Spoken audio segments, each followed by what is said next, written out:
Sugarman to present. He's a clinical psychologist and neuropsychologist, author of 2 books, Saving Your Time and One Day at a Time, and a clinical cultural coaching. Dr. Roy Sugarman.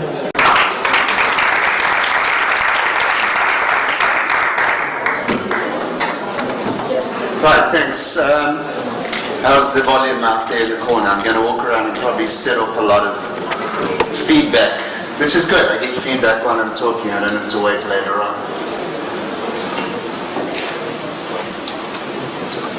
Okay, so the great news about... I'm not on my phone. It actually controls this thing. The great thing about burnout is it now is officially an illness in the ICD-11. And there's an interesting description of it.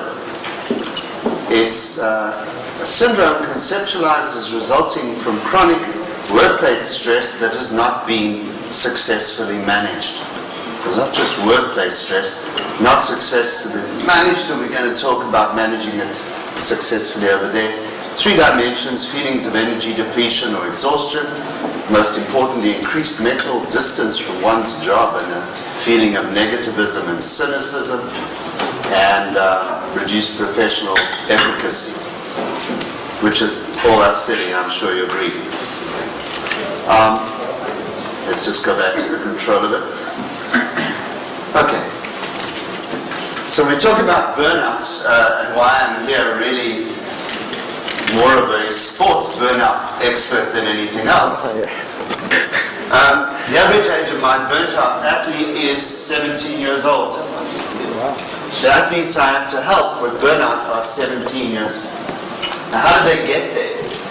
Well, 17 years old, apart from the sport they do, they're still in school and they spend a lot of time sitting. And if they're sitting for more than 3 hours a day, more than 11 hours a day driving, or more than 24 hours in total, they have an 84% chance, more of a chance of burning out. So you would think dentists wouldn't burn out, right? Because dentists are standing the whole day, but dentists have other issues to deal with. To avoid burnout, I use something called variety. I work in 28 to 30 different areas of clinical psychology, clinical neuropsychology, hence on this particular slide, I'm a senior clinical lecturer in psychiatry, but also director of applied neuroscience and performance innovation in Arizona. We started off as maybe 140 employees with about $1 million in turnover 10 years ago. We're now 1,000 million a year turnover, and we treat 10 million athletes worldwide, or at least we reach them. We have 3,300 staff. So sports psychology is quite interesting, and I want to show you what we've been doing across the board, because burnout is a complex thing. First of all, to prevent, and second of all, to deal with. So fundamentally what happens is we work long enough, we'll end up sometimes sicker than our patients, right? Which is really difficult. So obviously she's a bit worried. Doctors are meant to be across every single subspecialty in medicine, especially GPs. You're supposed to know a whole lot about psychology, psychiatry, neuroimaging, all kinds of stuff, which is interesting. It's an impossible task, and obviously you meet major challenges such as patients being fed up with you, hence getting cynical. Lots of anger, litigation, bullying, and threats of violence, compliance demands, especially compliance. Some of you will have tried to be GP compliant, and you know what happens when you try and get your practice compliant with NDIS. You need a cast of about 600 people. And lack of sense of personal accomplishment is really a big problem. So if you're feeling burnt out, I recommend looking beyond generic self-help strategies such as mindfulness. Because you'll go to a psychologist or speak to your mates and say, oh, I do mindfulness, I have the Calm app, I have the Headspace app, and I do this 3 hours a day, and it helps me perfectly. A lot of the stuff that's helpful for you doesn't work in the medical and the dental professions, right? And there are reasons for that. But there's the depersonalization and the cynicism, especially, is something I want to help you deal with. So when we started at Exos years ago, I was invited in because there was a whole lot of reliance on diet, movement, and recovery.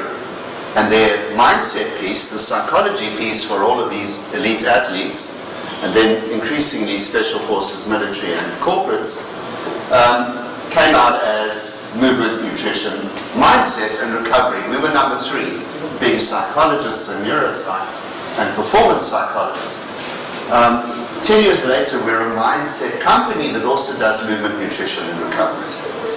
The mindset piece has become the piece that took us from 1 million a year to 1,000 million a year, which is really cool. And what we realized that physicians who engage in self-care and maintain positive outlooks on work and life feel the effects of burnout less than those who don't. And so we had to investigate precisely what that meant. Now, for most of you will know something about psychology, there have been 3 waves of psychology. The first wave really was the psychodynamic and behavioral wave. You know, Pavlov's dog.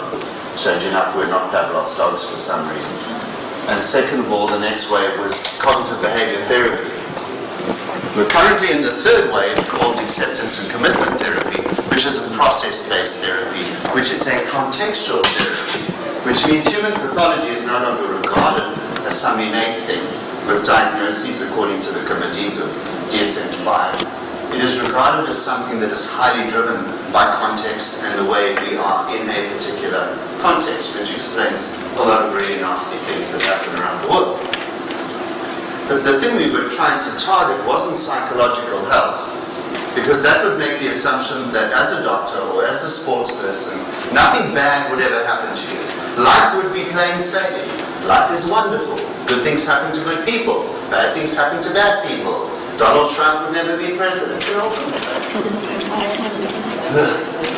sorry, something crept in there. Don't talk about it. No. Peace, serenity, no.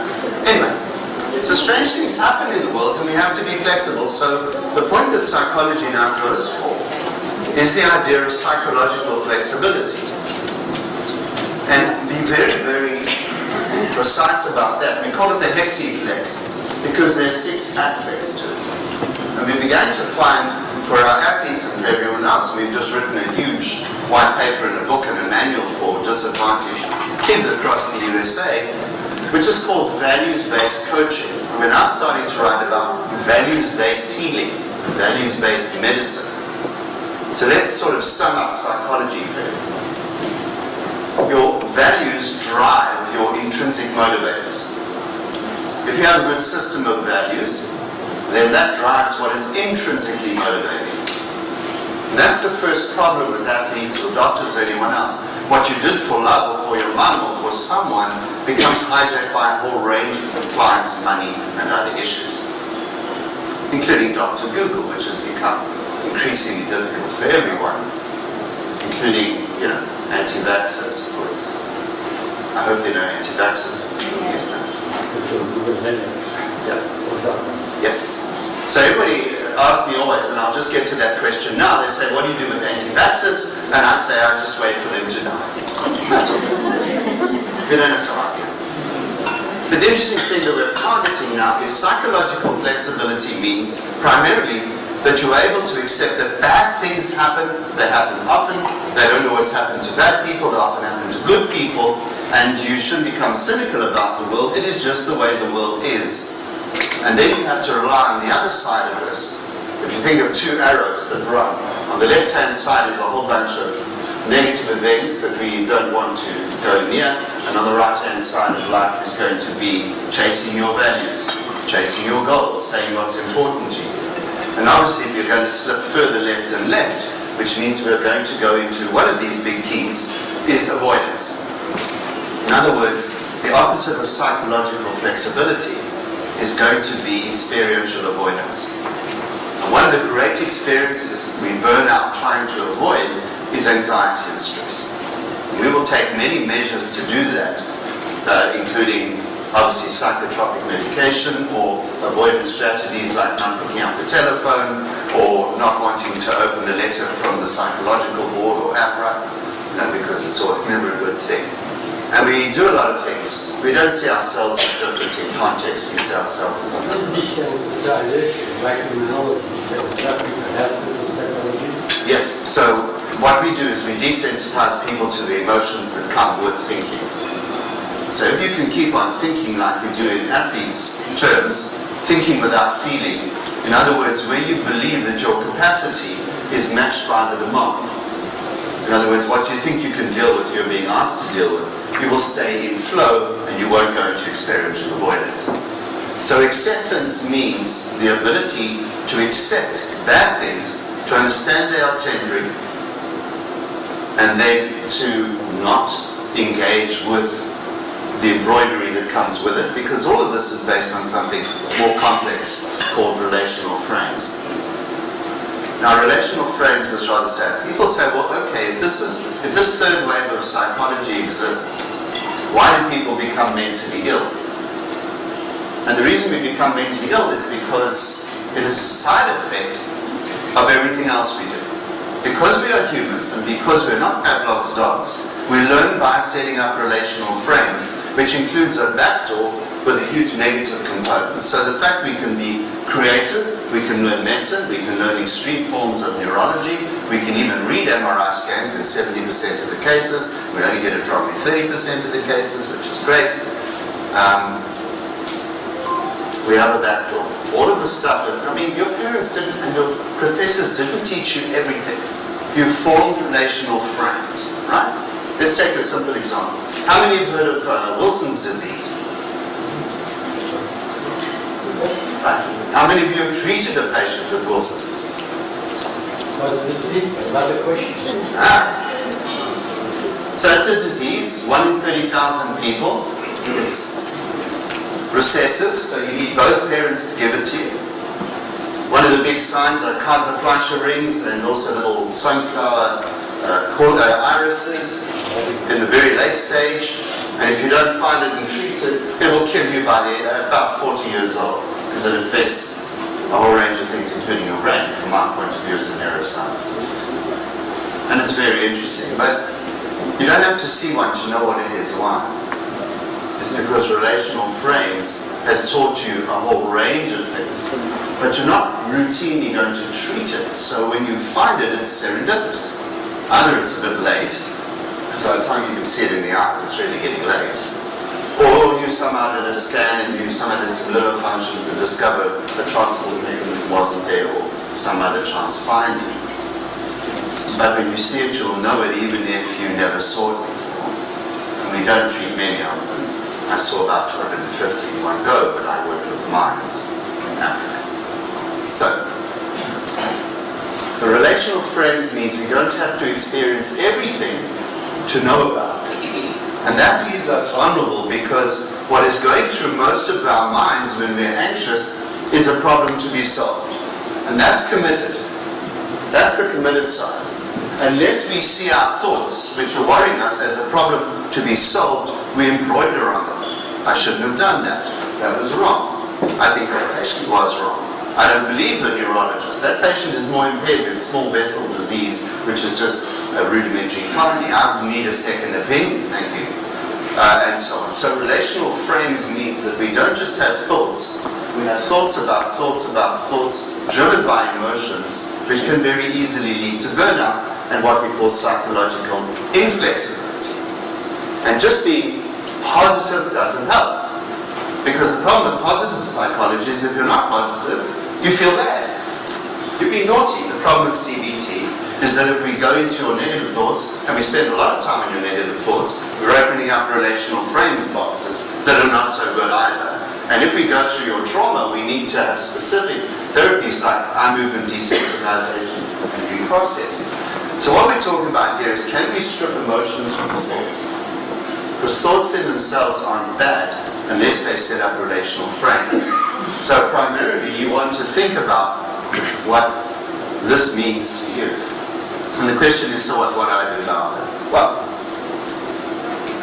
it is predicted, and it's been found now in over 300 studies, really well-controlled, decent studies, that by increasing psychological flexibility, we're actually going to get people to have less burnout. It does include mindfulness. It's becoming aware of thoughts that you have, which are not just thoughts but have an overlay of negative emotion. And it's okay to be negative because we are hardwired negativity. Across evolution, if you're wandering around saying, there are no predators, the ice age ain't coming, I don't need to put on a nice warm jumper, forget the ice age, it will never happen. Obviously, you're going to die. So a healthy dose of negativity is neurologically hardwired, but the effort to actually unhook emotions from thoughts and not get carried away is really important, otherwise we start to avoid. And when you start to avoid, you will burn out. You'll burn out because you will become cynical, and given the nature of the work we do, unfortunately, avoidance doesn't work. It overwhelms our defenses. So you have to be aware of bad things that happen, you have to simply accept them, and don't get professional about adding layers and layers of complexity of emotions.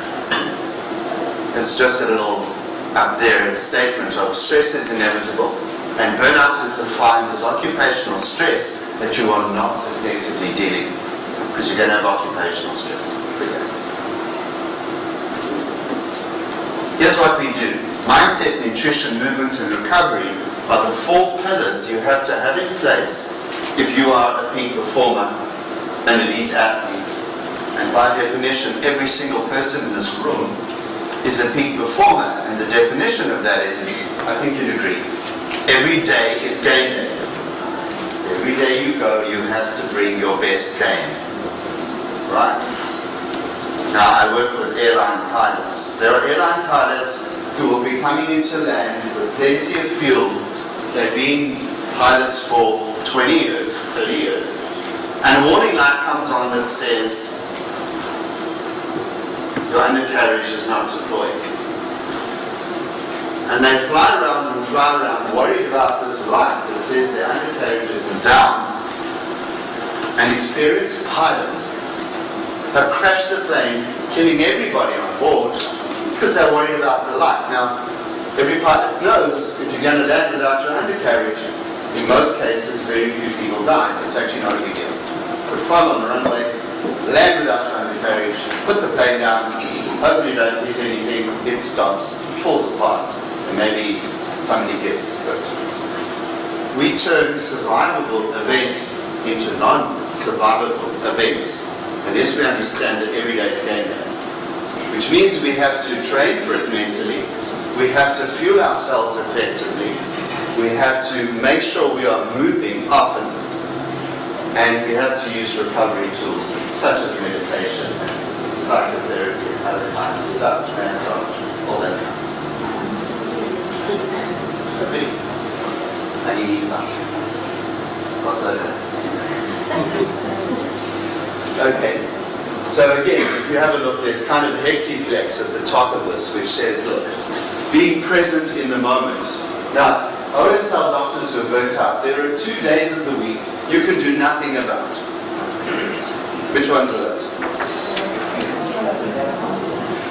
Yesterday and tomorrow. Are 2 days of the week. What's done is done.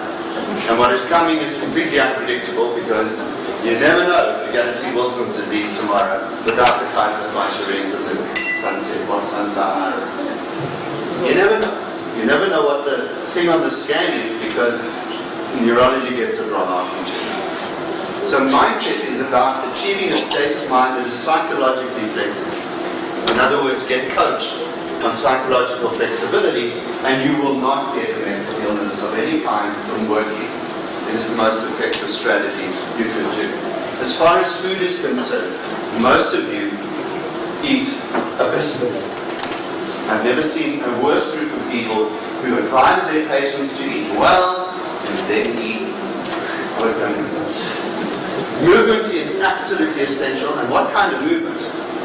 If you don't want to get dementia, you practice Tai Chi your whole life. West of the Pacific, east of the, doesn't matter. Complex 3-dimensional movement. Tennis, swimming, Tai Chi, Qigong, dancing, hip hop. Oh, that wasn't hip hop. What the hell that was? That was like baby at this. Which is really cool. And finally, you have to practice recovery strategies, which would include massage, meditation, and preferably seeing a psychologist regularly, because one of the great things we can do is help prevent that. Now, I just want to finish, if I've got that right.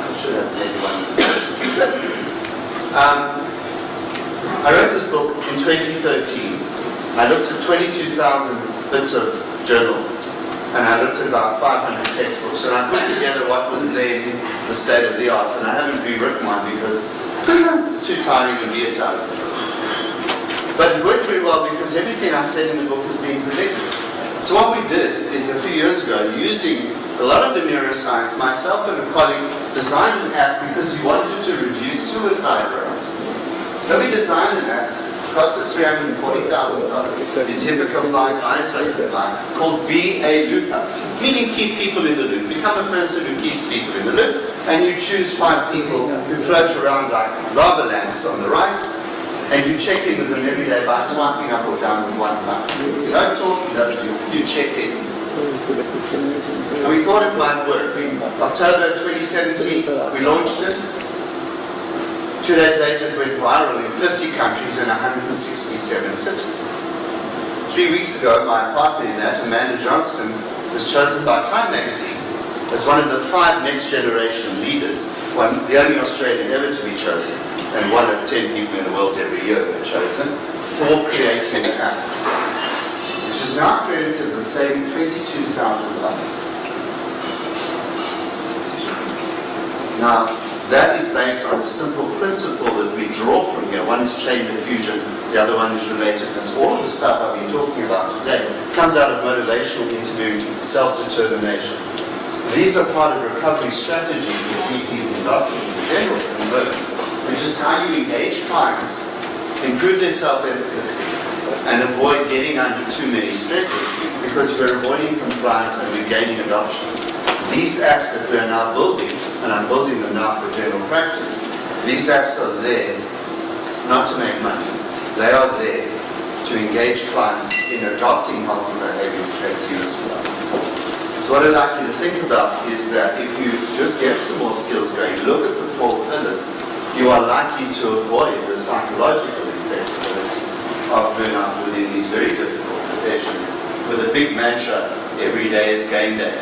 We need to eat for it, think for it, move for it, and recover from it effectively. We're only human beings. Okay? Right, thanks very much. Thank you, Roy Sugarman. Any questions? In today's 24-hour society, our body needs a third of the 24 hours of sleep. Yes. Sleep is being pushed away. Yes. We do it over the weekend, hopefully, but the weekend is even busier than the weekend. Sure. And you can't catch up on that. Surprisingly, I didn't see sleep there. Oh, it's under recovery. It's Yeah, there's almost a whole chapter in the book. Well, not really. So sleep is critical, and especially sleep. One of the reasons we don't sleep is we stay in sympathetic tone quite strongly in beta activity, highly focused and whatever. We can't switch off and sleep. And if you map your sleep, we're not getting really an hour or so of deep sleep, maybe 4 or 5 hours of light restorative sleep and some REM sleep to dream about, I don't know, MRI scans. The one thing you can do is learn heart rate variability training, which allows you to use respiratory sinus arrhythmia to turn yourself into 10 times in the day, to drop your cortisol and turn yourself into a parasympathetic drone, which is really cool. So that's one great thing. And then sleep fits in with that.